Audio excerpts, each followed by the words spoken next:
मंद बुद्धि कहानी को लाइक करें, शेयर करें और हमारे चैनल कथा कहानी को सब्सक्राइब करके बेल आइकन का बटन दबा दें।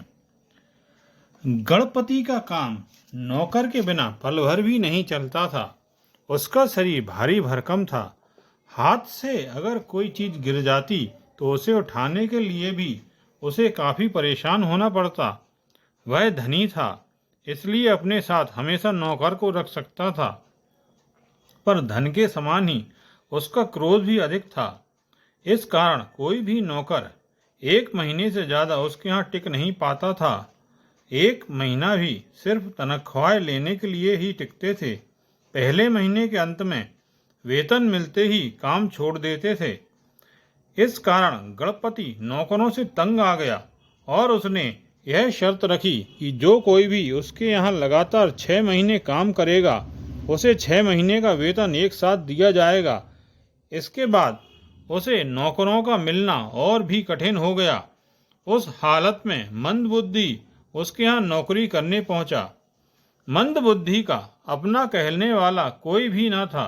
उसकी खोपड़ी में अक्ल नाम की कोई चीज न थी। वह कभी नाराज नहीं होता था। गणपति के मुंह से आदेश निकलने की देर थी कि मंदबुद्धि झट वह काम कर देता। बहुत समय बाद गणपति के मन के अनुरूप नौकर मिल गया था। एक दिन गणपति अपने कमरे में लेटा हुआ था। उसके मन में यह शंका पैदा हो गई कि शायद दालान में रखा हुआ दीपक बुझाया नहीं गया है। उसने मंदबुद्धि को आदेश दिया कि वह दिया बुझा दे। मंदबुद्धि दालान में पहुंचा। तब तक जो दिया जल रहा था अचानक जोर की हवा चलने से बुझ गया। पर उसके मालिक ने उसे दिया बुझाने का आदेश दिया था, इसलिए उनके आदेश का उसे अक्षरशः पालन करना चाहिए है। यूं सोचकर उसने पड़ोस में जाकर दिया सलाई मांगी।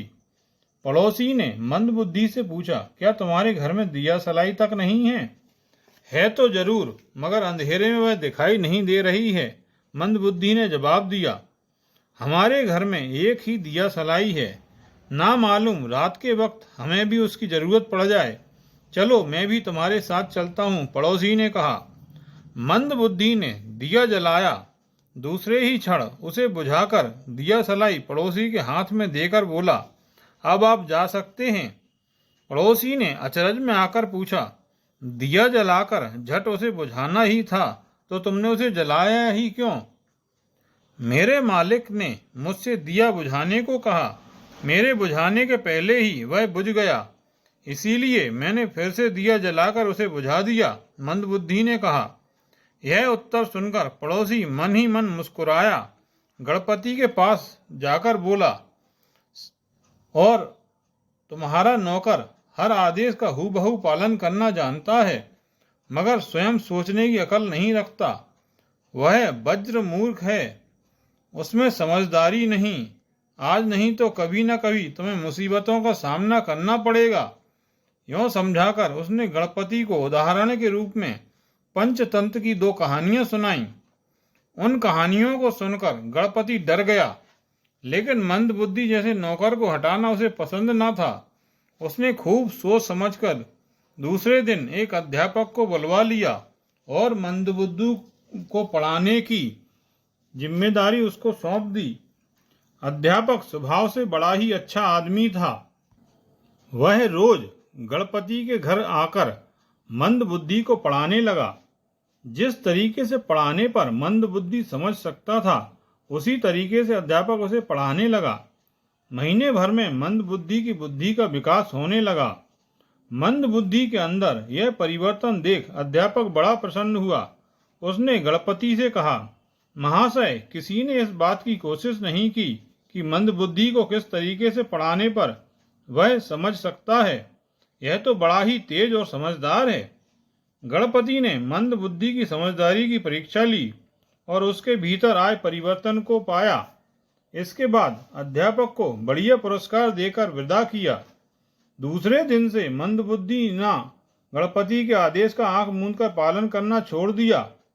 हर काम के भले बुरे की बात सोचकर वह गणपति को समझाने लगा कि अमुक काम करने से हमारा अहित होगा और अमुक काम करने पर हमारा भला होगा। गणपति की हालत फिर पहले जैसी हो गई।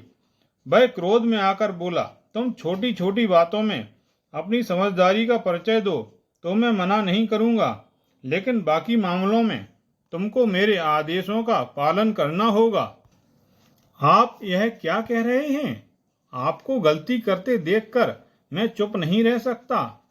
मैं डंके की चोट पर कहूंगा कि आपका अमुक कार्य गलत है, इससे आप ही का भला होगा, मंदबुद्धि ने कहा।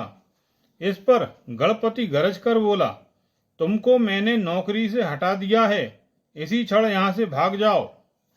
मुझे तो आपके यहाँ नौकरी करने में ही अच्छा लगता है, मैं कहाँ जाऊंगा, मंदबुद्धि ने हठ किया। इसके बाद दोनों ने न्यायाधिकारी के पास जाकर अपनी अपनी फरियाद पेश की। न्यायाधिकारी ने मंदबुद्धि से कहा, मंदबुद्धि, गणपति ने तुम्हारा भला किया है, अपना धन खर्च करके तुमको समझदार बनाया है, तुम्हें उनके प्रति कृतज्ञ होना चाहिए।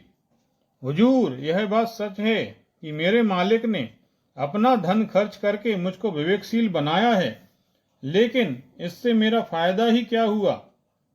मेरी समझदारी उनके किसी काम की नहीं रही, उल्टे मुझे नौकरी से हाथ धोना पड़ रहा है। अब मुझे कौन नौकरी देगा? मंदबुद्धि ने कहा, तुम गणपति के आदेश का पालन करते तो वे तुमको नौकरी से क्यों हटाते? न्यायाधिकारी ने कहा, हुजूर, कोई भी समझदार आदमी उनकी बात नहीं मान सकता। यदि मुझे अक्षरशः उनके आदेश का पालन करना है तो आप कृपया उनसे बता दीजिए कि वे फिर से मुझको मंदबुद्धि वाला बना दें। मंदबुद्धि ने कहा। गणपति क्रोध में आकर बोला, अब मैं तुमको समझदार बनाने वाले अध्यापक को बुलवाकर उनसे कहूंगा कि वे फिर से तुमको मंदबुद्धि के रूप में बदल दें। हुजूर, आप मेरे मालिक की बातें सुन रहे हैं ना? अध्यापक ने मुझे जो शिक्षा दी है उसको वे कैसे वापस ले सकते हैं? मंदबुद्धि बोला। न्यायाधिकारी ने समझाया, गणपति तुम्हारा नौकर कामकाज करने के लिए ही नहीं, तुम्हें सलाह देने के लिए भी जरूरी है। उसको तुम नौकरी से नहीं हटा सकते।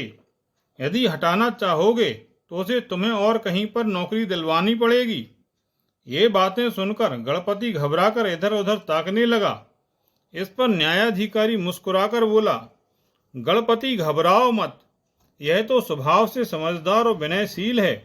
इसको मैंने ही तुम्हारे पास भेजा था और समझाया था कि मंदबुद्धि वाले जैसा अनुभव करो। तुम तो गांव भर में बड़े आसामी हो, तुम्हारे सारे गुण तारीफ के लायक हैं। अगर तुम्हारे अंदर कोई कमी है तो वह यह है कि तुम हद से ज्यादा क्रोधी हो। तुम्हें नौकरों के मामले में परेशान होता देख एक अच्छे नौकर दिलाने की जिम्मेदारी मैंने अपने ऊपर ले ली थी। यह बात आपने मुझे पहले क्यों नहीं बताई? यूं कहकर मंदबुद्धि की ओर मुड़कर गणपति बोला, अरे वाह, तुमने मंदबुद्धि व्यक्ति का कैसा अच्छा विनय किया है। जो हुआ सो हुआ, पर मेरे जैसा मालिक तुमको और तुम्हारे जैसा नौकर मुझको प्राप्त हो जाना दोनों के लिए ही किस्मत की बात है। चलो अब हम घर चलते हैं। यह कहकर दोनों हंसते हुए घर चले गए। आपने यह कहानी ध्यानपूर्वक सुनी, इसके लिए धन्यवाद। आपको यह कहानी कैसी लगी कृपया कमेंट बॉक्स में जाकर लिखें।